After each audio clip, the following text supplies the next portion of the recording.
ثم جعلناك على شريعة من الأمر فاتبعها ولا تتبع أهواء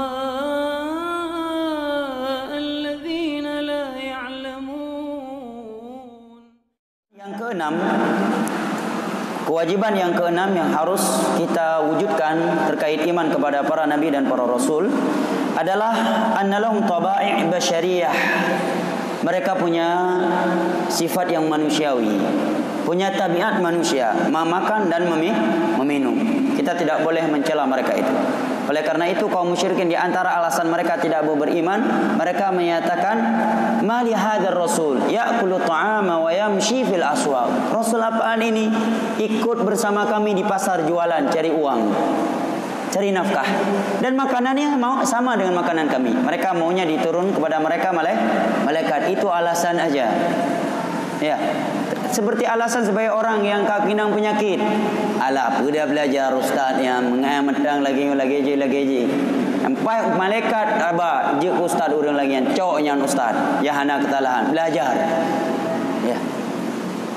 Kata Imam Malik, kalau kamu menunggu seorang guru yang tidak pernah salah, kamu harus tunggu malaikat sebagai gurumu. Ya kan? Malaikat sebagai gurumu. Sebagian ulama hadis sebutkan dalam ilmu hadis, ada sebagian mereka sudah menjadi ulama hadis, terjerumus ke dalam dosa besar khamar, setelah itu bertobat. Karena akidah Islam bahwa tidak ada yang maksum dari dosa selain Nabi sallallahu alaihi wasallam. Selama dia setelah melakukan dosa bertobat menyesalinya, maka tidak boleh lagi kita mengenang dan mengingat masa lalu dia yang menjadi patokan kondisi dia sekarang, bukan kondisi dia sebelum itu. Ini dalam Islam. Kemudian juga ini membantah sebagian orang yang mengaku sebagian orang yang dikatakan wali, orang keramat, tetapi mereka melebihi daripada sifat manusia. Apa? Yang bahasa Aceh, kebai, hanlut idak parang. Bah kena orang detak tiga.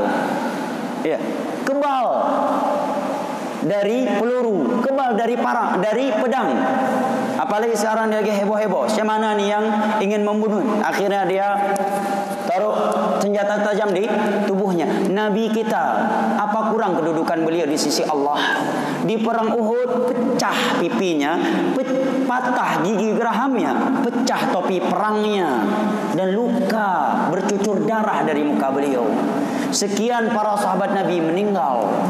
Hijrah dari Mekah ke Madinah naik onta, kang sajadah berang-burung turka truk Madinah. Enggak ada yang kebal. Sahabat Nabi ada sedang solat di panah, kena panah berdarah sampai selesai melakukan solatnya. Itu lagi solat. Ini kok ada ilmu miot dengar dah solat itimbaknya hantumboy. Bahkan buat video kebal, bahkan bismillah tiga. Bacakan ayat kursi. Dan selalu orang-orang yang menyatakan kebal tidak pernah berani menantang ahli tauhid untuk memukul dia. Belum pernah. Pernah di zamannya Abdul Malik bin Marwan, seorang kebal, dibunuh, dipenggal lehernya, enggak mempan. Datang bin Abdul Malik bin Marwan mengucapkan bismillah Allahu Akbar, pernah putus aku. Maka kata Abdul Malik bin Marwan, kalian tidak membaca bismillah. Dah yang kebaik, bahkan hanya saja terkadang kita enggak mau karena masuk penjara tu. Ya, pada ini yang you pernah kita ya belum lama lah tantang bahwa dia punya obat ini. Babarang tak miha betih begah. Ya tiro umahau harap dah aku tak. Cuma mi tak roh dah mau penjara tu. Hai yuta sebenarnya kah ada masalah. Ngaku diri kebal, berarti kan punya ilmu dukun. Ya.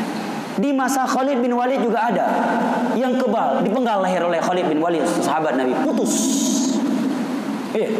Kalau nggak betul, ruqyah dulu, ruqyah ayat kursi nggak juga, azan, ruqyah lagi, penggal, Bismillah, Allahu Akbar, putuh insyaAllah. Jelas ya? Kok kebal? Bahkan lebih parah lagi, sebagian orang belajar ke agama, ke pesantren, tujuannya apa? Untuk ambil ilmu kebal, ilmu keramat, ilmu yang meluh barang gadah. Pernahkah Imam Ahmad gejak belajar ba Imam Syafi'i dia amurno ilmu cara luh barang enggak ada? Enggak ada. Cara ilmu kebal enggak ada. Mereka belajar untuk mengetahui tafsir sebuah ayat, hadis Nabi, pemahamannya, fikih dan seterusnya. Tidak ada yang belajar keramat. Enggak ada istilah belajar keramat. Keramat itu adalah sesuatu yang datang dari Allah. Ya. Tidak ada ilmu belajar kebal. Nah, sekarang ada ilmu kebal, udah diturunkan. Ya. Saya melihat beberapa video, ini katakan ulama, diberikan entah apa dia bacakan, dia ambil parang, pedang, dia pukul-pukul ke muridnya, kebal. Masya Allah, para sahabat dia tembus anak panah.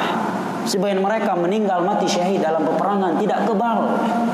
Para nabi saya punya sifat ya manusia. Nabi Zakaria dibelah dengan gergaji, terbelah menjadi dua. Dibelah dengan gergaji Nabi Zakaria. Karena orang Yahudi menuduh Nabi Zakaria yang menzinai Maryam. Dibelah oleh mereka dengan gergaji. Terbelah. Masya Allah, na orang jino keramat. Halui tak barang. Begak video lah, mbak kena juga. Ya, dan buat perjanjian di notaris bahwa tidak dituntut yang kau dah punya. Ya, nyan yang pah dah begat tiga. You tanda tangan, bak notaris, ya pegang halut, bak tak tiga. Halut baca ayat kursi ruqyah alam sampai lut. Ya. Maka ini hal yang mesti kita yakini terkait iman kepada para nabi dan para rasul. Saya kira sampai di sini, lebih dan kurangnya saya mohon maaf.